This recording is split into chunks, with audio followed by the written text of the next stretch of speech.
بسم الله الرحمن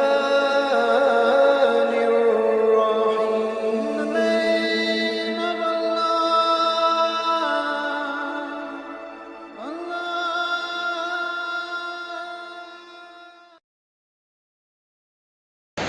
الحمد لله نحمده ونستعينه ونستغفره ونؤمن به ونتوكل عليه ونعوذ بالله من شرور أنفسنا ومن سيئات أعمالنا. أما بعد، أعوذ بالله من الشيطان الرجيم. بسم الله الرحمن الرحيم. يسألونك عن الخمر والميسر قل فيهما إثم كبير ومنافع للناس وإثمهما أكبر من نفعهما ويسألونك ماذا ينفقون قل العفو كذلك يبين الله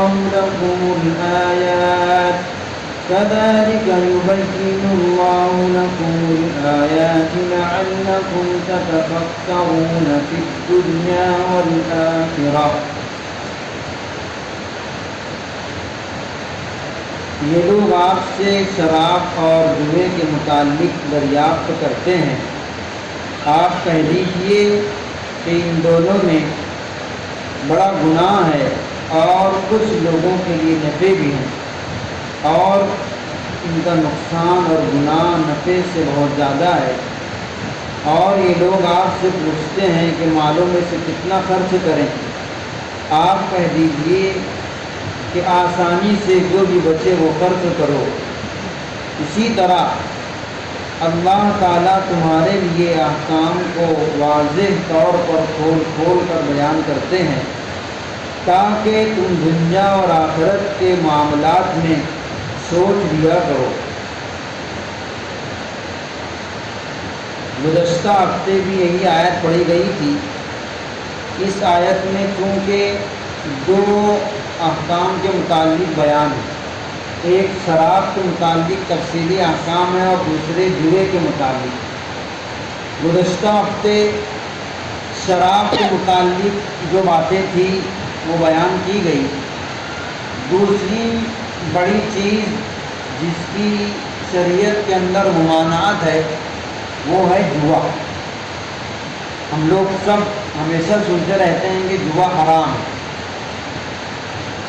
جس طرح سے زمانہ جاہلیت میں شراب حلال تھی، بعد میں پھر حرام کر دی گئی، ایسے ہی جوا بھی انہی رسومات میں سے ہے جو جاہلیت سے چلی آ رہی. لیکن اسلام کا طرز اور اس کا طریقہ ہم لوگوں کو معلوم ہے. تو اسلام نے کبھی بھی کسی حکم پر اسلام آتے ہی فوراً روک نہیں لگائی. یہ کہ آدمی کافر اور مشرک ہو اور مکمل طور پر غیر شرعی ہو پھر اس کو اچانک تمام احکام تھوپ دینا یہ کوئی آسان سی بات نہیں. تو اس لیے دھیرے دھیرے احکامات نازل کیے گئے. انہی میں سے ایک جوے کے متعلق ہے. جس طرح سے شراب کے بارے میں کہا گیا کہ اس میں نقصان تو بہت ہے، بظاہر کچھ لوگوں کے لیے نفع بھی ہے، ایسے ہی جوا بھی ہے کہ بظاہر دکھنے میں تو کچھ اس میں نفع سمجھ میں آتا ہے، لیکن حقیقت میں اس میں معاشی، سماجی، ذاتی بہت سارے نقصانات ہیں. میسر کے معنی آتے ہیں جوا. میسر یہ لغت میں اس کو کہتے ہیں تقسیم کرنے کو. تقسیم کرنے کے معنی آتے ہیں جوا کے. اسی لیے یاسر کے معنی آتے ہیں تقسیم کرنے والا.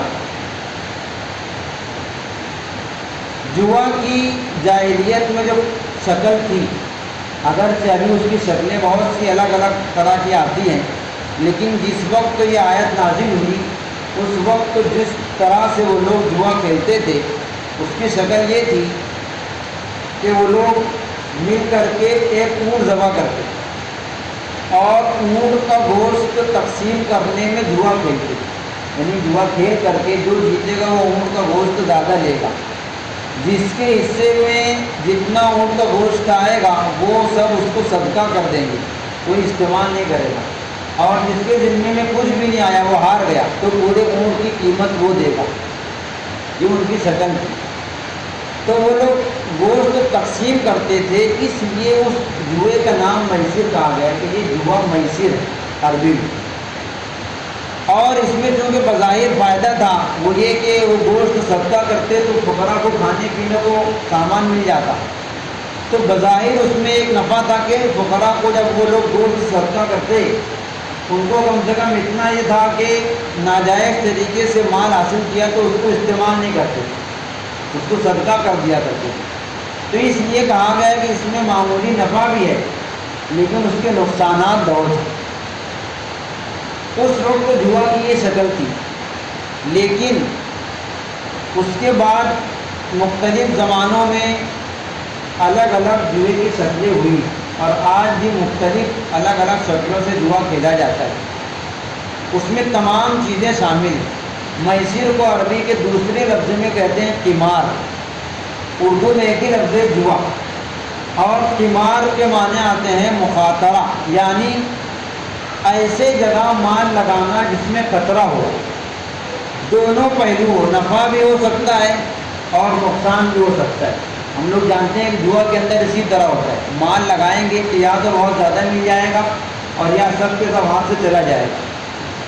تو مخاطرہ کہتے ہی ہیں ایسی طریقے پر مال لگانا کہ جس میں نفع نقصان دونوں کا پہلو ہو، اور اس کی تعریف اسی طرح کی جاتی ہے کہ آدمی مال کا مالک بننے کی ایسی شرط لگائے کہ جس میں دو آدمی ہوں تو دونوں پر نفع بھی ہو سکتا ہے نقصان بھی ہو سکتا ہے، دونوں کا گمان رہے گا۔ اور شریعت نے ایسی جگہ اپنا مال لگانے کی اجازت نہیں دی جہاں پر اپنے مال کا نقصان ہوتا ہو۔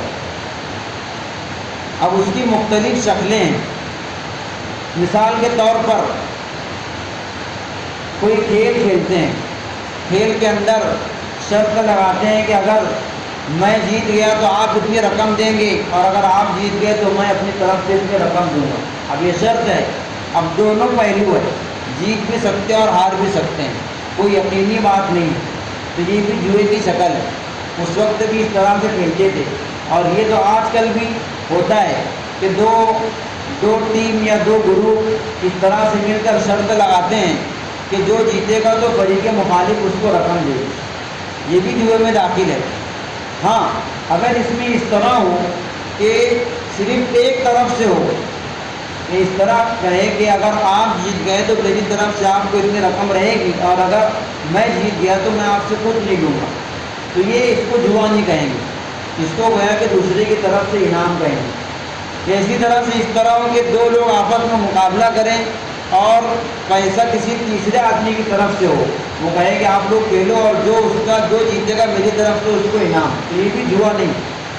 جوا یہ ہے کہ دونوں آپس میں شرط لگائیں۔ اسی طریقے سے آج کل مختلف شکلوں میں لاٹری جو لگتی ہے وہ بھی جوا کی شکل ہوتی ہے۔ کئی لوگ مل کے پیسہ جمع کر کے ٹکٹ لیتے ہیں، اور کوئی ایک چیز بڑی چیز ہوتی ہے وہ کسی ایک کو ملتی ہے، جس کو ہم لوگ اپنی زبان میں سورب کہتے ہیں، کہ وہ آدمی 100 روپے کا 200 روپے کا لے گا، اس میں کسی ایک کو نفع ملے گا اور سب کا پیسہ ویسے ہی چلا جائے گا۔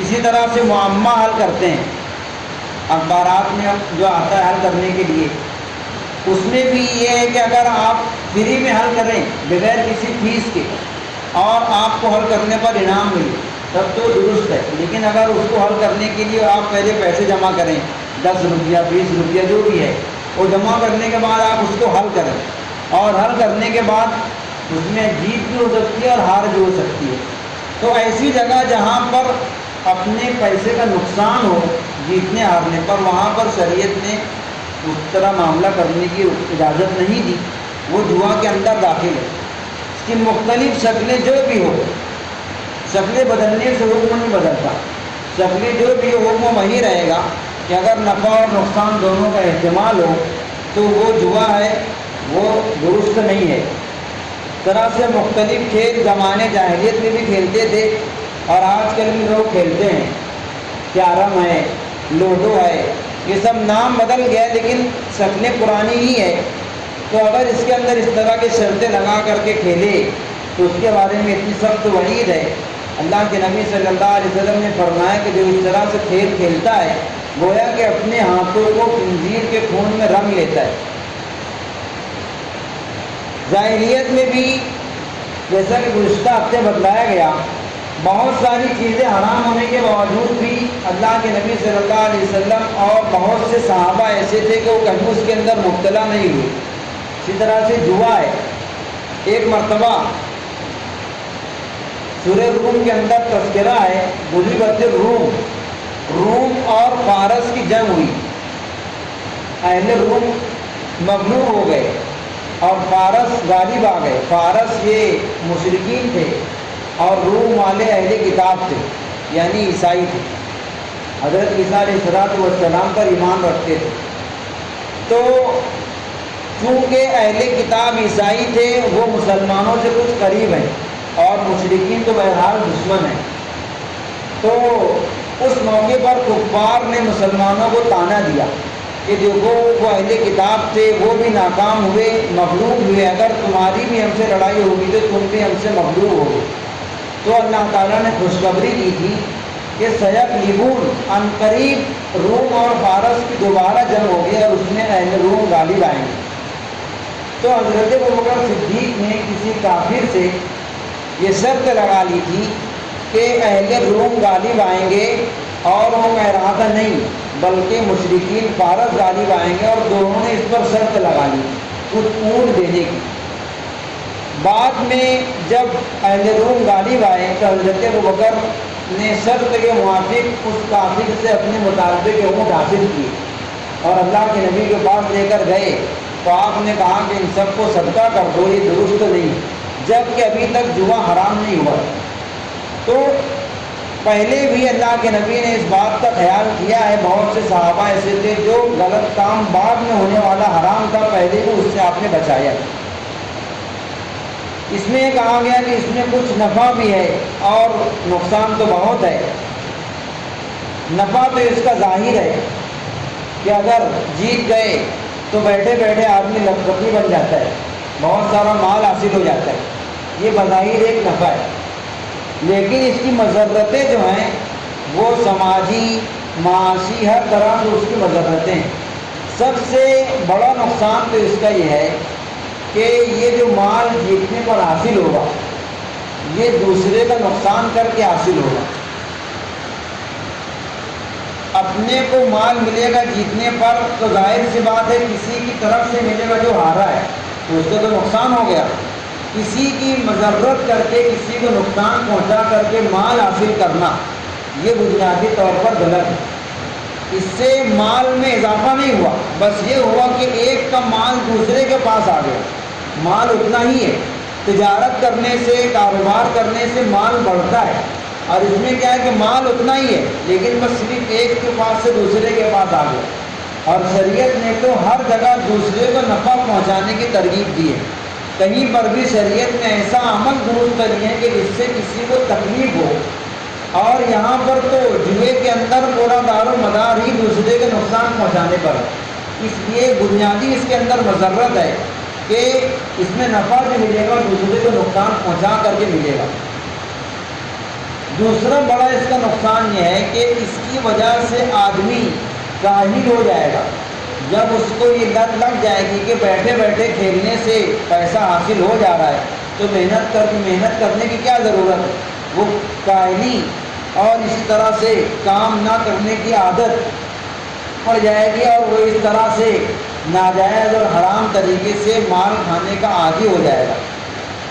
اس کا نقصان کبھی کبھی تو ایسا ہوتا ہے کہ اگر 2-3 لوگ مل کر کے کھیلیں تو نقصان سمجھ میں آتا ہے، لیکن آج کل جو مختلف شکل بدل کر کے کمپنیاں اور حکومتیں اس طرح سے کرتی ہیں اس میں بظاہر آدمی کو نقصان سمجھ میں نہیں آتا ہے، بہت معمولی نقصان ہوتا ہے۔ ابھی گزشتہ 2 ہفتے پہلے اخبار میں اس طرح سے لکھا ہوا تھا کہ امریکہ کے اندر ایک شخص ہے، اس نے ایک بنگلہ